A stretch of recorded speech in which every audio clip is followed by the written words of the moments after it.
तो देश भर के पेंशनर्स का प्रतिनिधित्व करने वाली संस्था ईपीएस 95 नेशनल एजुटेशन कमेटी ने सरकार के सामने बड़ी मांगे रख दी है। इसमें मासिक पेंशन बढ़ाने से लेकर डीए आदि शामिल है। कमेटी ने 5 अगस्त को देश भर में आंदोलन करने की बात कही है। समिति का कहना है कि अगर उनकी मांगे नहीं मानी गई तो बुधवार यानी कि 5 अगस्त को देशव्यापी आंदोलन करने की बात उनकी तरफ से कही गई है। पीटीआई की रिपोर्ट्स के मुताबिक संस्था ने 7500 रुपये की मंथली पेंशन की मांग की है। मौजूदा समय में 1000 रुपये की न्यूनतम पेंशन ईपीएस स्कीम के तहत दी जा रही है। प्रेस रिलीज के मुताबिक एम्प्लॉय पेंशन स्कीम के तहत समिति ने पेंशन बढ़ाने की मांग की है।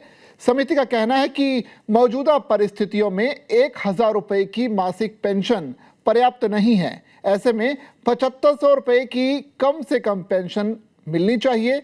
वैसे आपको बता दें कि ईपीएफओ के द्वारा संचालित ईपीएस की शुरुआत 1 सितंबर 2014 में हुई थी। आइए अब आपको यह भी बताते हैं कि ईपीएस 95 नेशनल एजुटेशन कमेटी की प्रमुख मांगे आखिर क्या क्या हैं। पहली है मिनिमम पेंशन को 1000 रुपये से बढ़ाकर 7500 रुपये किया जाए। दूसरी मांग है महंगाई भत्ता मिले। तीसरी मांग पेंशनर्स और उनकी पत्नी को फ्री मेडिकल सुविधा मिलनी चाहिए। चौथी, योग्य पेंशन भोगियों को सुप्रीम कोर्ट के जजमेंट के मुताबिक ज्यादा पेंशन दी जाए।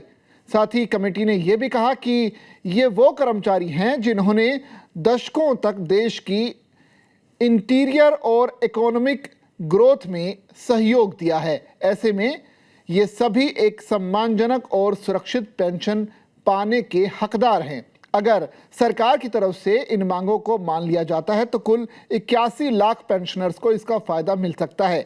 ईपीएस 95 नेशनल एजुटेशन कमेटी के नेशनल प्रेसिडेंट अशोक राउत ने कहा कि ये दशकों पुरानी मांग है।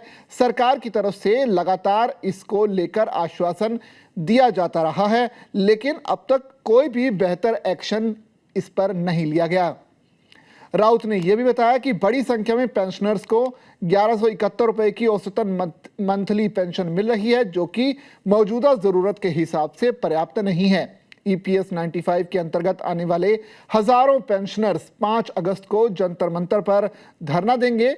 उन्होंने सरकार के सामने अपनी मांगे भी रख दी हैं। सरकार की तरफ से केंद्रीय राज्य मंत्री ने लोकसभा में लिखित जवाब में कहा कि कई संस्थाओं ने इसको लेकर मांग की है, लेकिन अब तक इस पर कोई फैसला नहीं हुआ।